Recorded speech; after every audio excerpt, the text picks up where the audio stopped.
I'm actually playing the blues for Intel because this overclocked 9800 X3D and it got even crazier. The XG2736 and the XG2536 gaming monitors from Viewsonic feature 240Hz default refresh rates, 1 millisecond response time mode, and industry-leading 0.5 millisecond moving picture response time modes that are ideal for gamers demanding a competitive edge. Designed with eSports in mind, these XG monitors feature fully adjustable and low-profile footprint stand for optimal viewing distance that professional gamers demand. To learn more about the XG2736 1440p and XG2536 1080p competitive gaming panels from Viewsonic, follow the link in the description below. Just poking a little fun there because I'm starting to learn how to play the blues. Ain't no way out here without playing the blues. I overclocked the 9800 X3D and yeah, that was a weird feeling because you can't normally overclock an X3D CPU. So I also made a platform change. I moved from X670E Taichi to the X870E Taichi. I made that platform change because what I noticed is as I was playing with the PBO scaler and adding additional clock and stuff, the X670 board would run fine, but then anytime I went to restart the system, I would just get like a full post, but no video, which was really, really odd. Yeah, so the only way I could get video to come back would be to like completely power cycle the system and then actually do a clear CMOS and then it would run fine. Reapply my PBO settings and then would run through the test just fine. And then anytime I tried to restart the system, it would just do that. So this is the kind of weirdness that I think you can probably expect moving forward. When we talk about new architecture, especially overclocking architecture, that doesn't normally overclock in the past. But when I moved to the X870E Taichi board with the identical settings, identical hardware, the RAM is the same, CPU is obviously the same cooler, everything's on the test bench behind me. It's on our the open bench table. It's solid.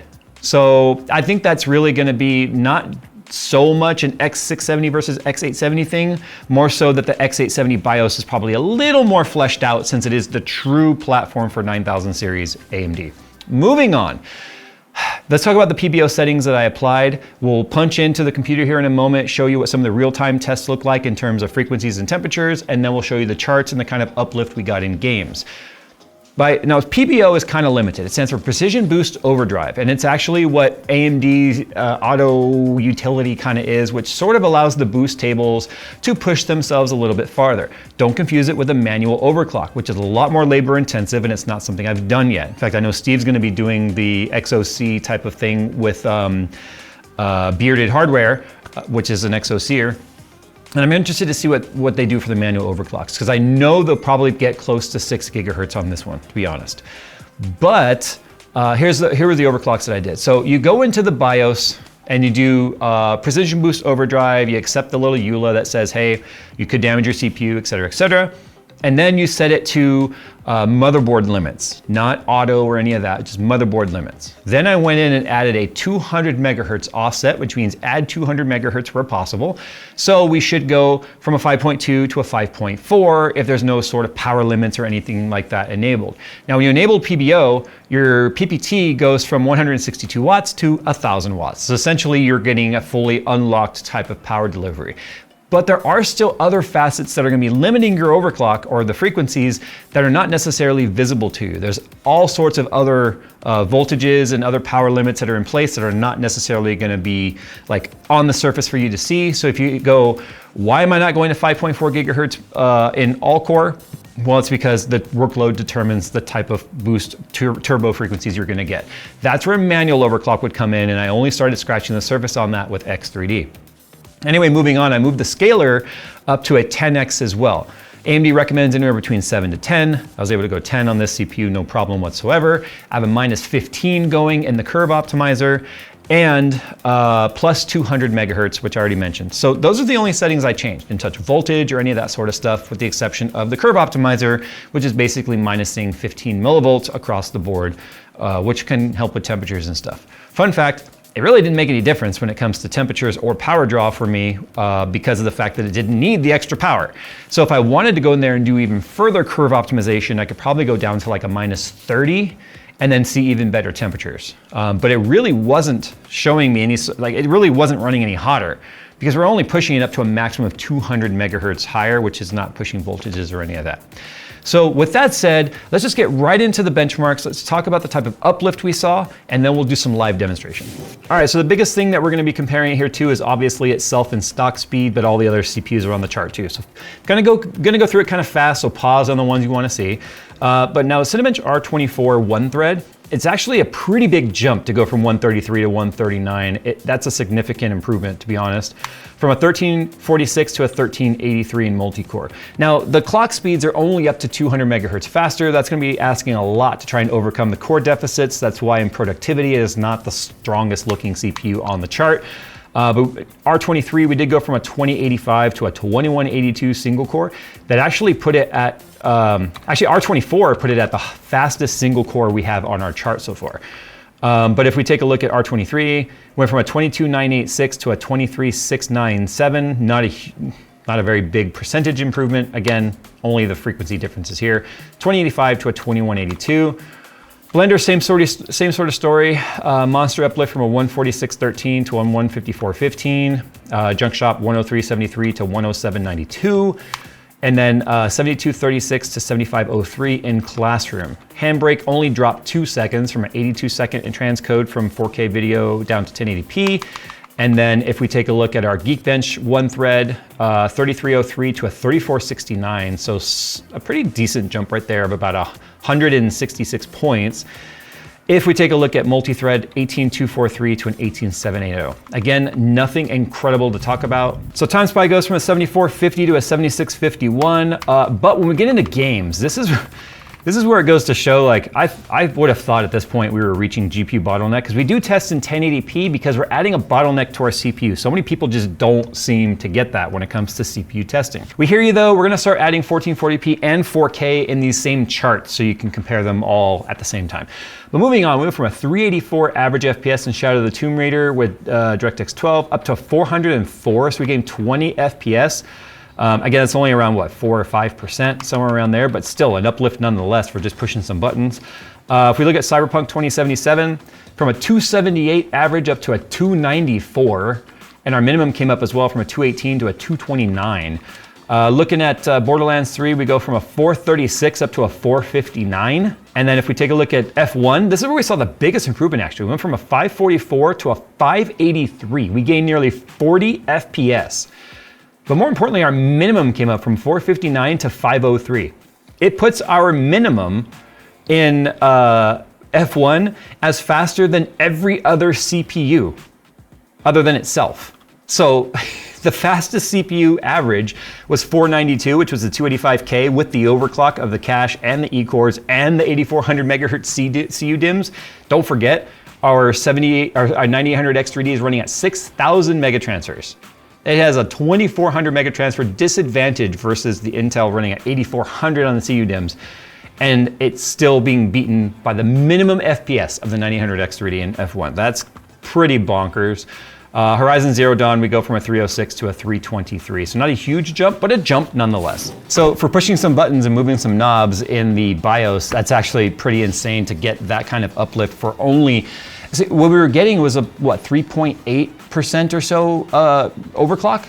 But we were getting more than that in many of these benchmarks in terms of uplift in game percentage. Typically, if you get a 5% overclock of like a GPU, you can get 5% over like extra frames. It kind of works linear like that. But on the CPU, it can actually be exponential, where depending on how much of the bottleneck you're being hit, the overclock can actually give you bigger than that percentage uplift when it comes to games, depending again how hard the GPU is being bottlenecked.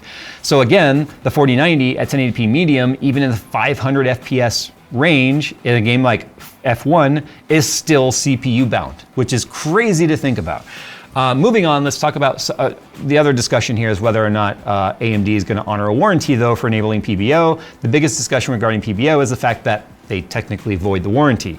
If they don't have an eFuse in there, there's no way for them to know. But that's another question I should probably have with them directly on how do you know if PBO has been enabled, and why are you telling testers to enable it and try it out and talk about it if it's going to void warranties? That's a little shady. So anyway, moving on, here is hardware monitor.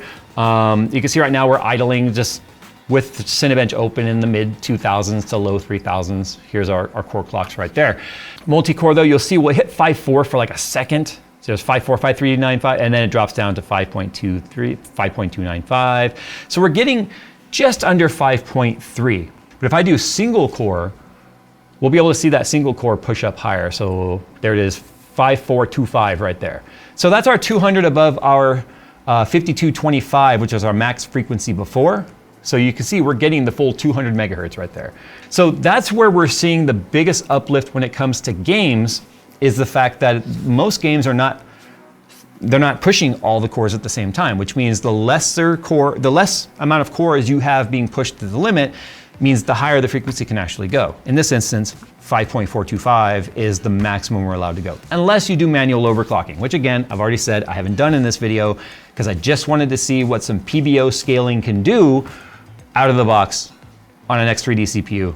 And this is all new to us because we've never seen X3D CPUs come anywhere close to the frequencies of their non-X3D brethren, although this is still at a frequency deficit versus like the 9950X, 9900X and all of that, because of the fact that, again, reasons. It'll be nice to see a 6 gigahertz X3D CPU. Could you imagine that? That's gonna be crazy to see when the overclockers reach that type of number and higher. But let's do this now. Let me go ahead and load up Cyberpunk here. I'll get it going in a window so we can see everything happening with the CPU. But I do like Cyberpunk because of the fact that it allows us to have a title that pushes both CPU and GPU together because of how much happening in the world threads. But as you can see, because we are not in a highly stressful work thread or workload, we're just at 5.425 on all the cores. But look at our temperatures right here. We're at 61.1, 61.0 in games right now. Like that's crazy. That's one of the reasons why the clocks can stay up so high, because the core is no longer being suffocated and smothered with basically a weighted blanket on top of it, like the 7800 X3D and the other 7000 series CPUs are. So you can see right here with the CPU package power, including IO die, we're at 112, 113. So again, far below the 162 we're expecting to be able to see. One of the biggest complaints people had about 7000 series when it first came out was it ran hot. At least it looked like it ran hot because it wanted to go up to 95C no matter what. But we're hitting the frequency limits long before we're hitting the temperature limits, just like X3D 7000 series was doing, but those limits are higher now. So I'd love to see this maybe make it to like 5.6, 5.7 gigahertz all core in the future as it gets a little more mature when it comes to this stacked process. If you consider the fact that all we did was move some sliders around, yes, I know it's 1080p. If we were to put it at a higher resolution, we might even see the temperatures come down on the CPU a little bit. In fact, let's do that real quick. Let's go ahead and go 4K, sure. So we've already come down from what, 61 down to the mid 50s? Yeah, because we're not hitting it now with that hard bottleneck. So it's not having to work as hard. Let's just hope that they can keep the price around the $480 it's intended to be, because it's not a $600 CPU. It's not worth that. Let's just, if it can stick around to the $480 to $500 price point, which is a lot for a CPU still these days, and it forces the 7800 X3D CPU to drop in price, that makes it still a really good CPU to consider getting if you don't care about overclocking or any of that stuff. It's still a GOAT. It's just, it's the WGOAT. It was the greatest of all time. Was the greatest of all time, but still good. So it's the WGOAT, whatever. All right, there you go. That's just a quick overclock to see what would happen. It's gonna take some time to really figure out the nuances of overclocking this thing, because I'm wondering if we can overclock some of the fabric. How's that gonna affect this? Something we couldn't really do before. At least with X3D, it's just been complicated.